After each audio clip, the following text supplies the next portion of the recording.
Mà trả lên đi mắt. Hạt cố.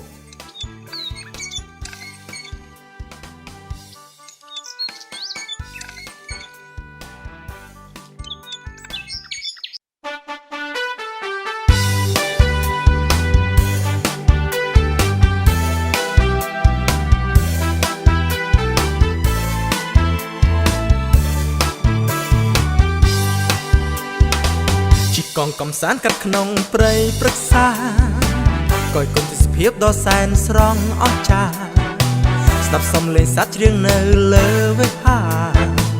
ចិត្តកាយាស្រស់ថ្លាកន្លងជីកាត់ក្រុងឬក៏ស្រុកស្រែចំការ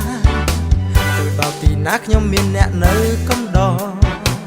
មើលអ្នកភូមិស្រែកសួរស្រែកហូបន្តអូសាទរជូនដំណើរថ្មី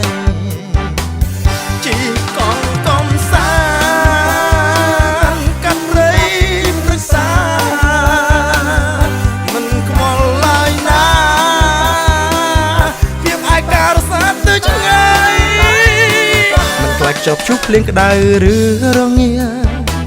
ព្រោះវាគឺជារឿងពិតធម្មតាកើតជាមនុស្សពុះពាគុំរៀលឡើយណា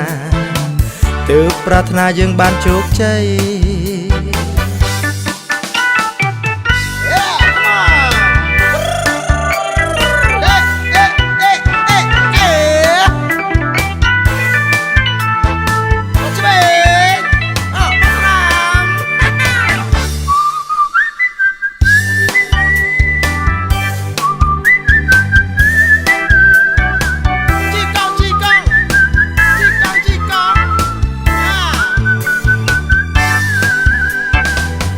កងកំសាន្តកាត់ក្នុងព្រៃព្រឹក្សា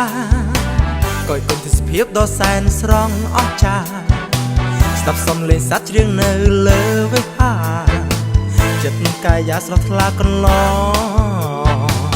ជីកាត់ក្រុងឬក៏ស្រុកស្រែចំការទៅដល់ទីណាខ្ញុំមានអ្នកនៅកំដរមើលអ្នកភូមិស្រែកសួរស្រែកហូបន្តអូសាទរជូនដំណើរថ្មីជីកងកំសាន្តកាត់ព្រៃព្រឹក្សាមិនខ្វល់ឡើយណាភាពឯការសាទៅឆ្ងាយមិនខ្លាចជាប់ជួបភ្លៀងក្តៅឬរងាព្រោះវាគឺជារឿងពិតធម្មតាកើតជាមនុស្សពុះពាគុំរៀលឡើយណាទើបប្រាថ្នាយើងបានជោគជ័យកើតជាមនុស្សពុះពាគុំរៀលឡើយណា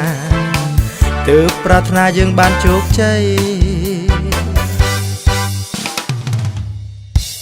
Ê, chào mày Phong.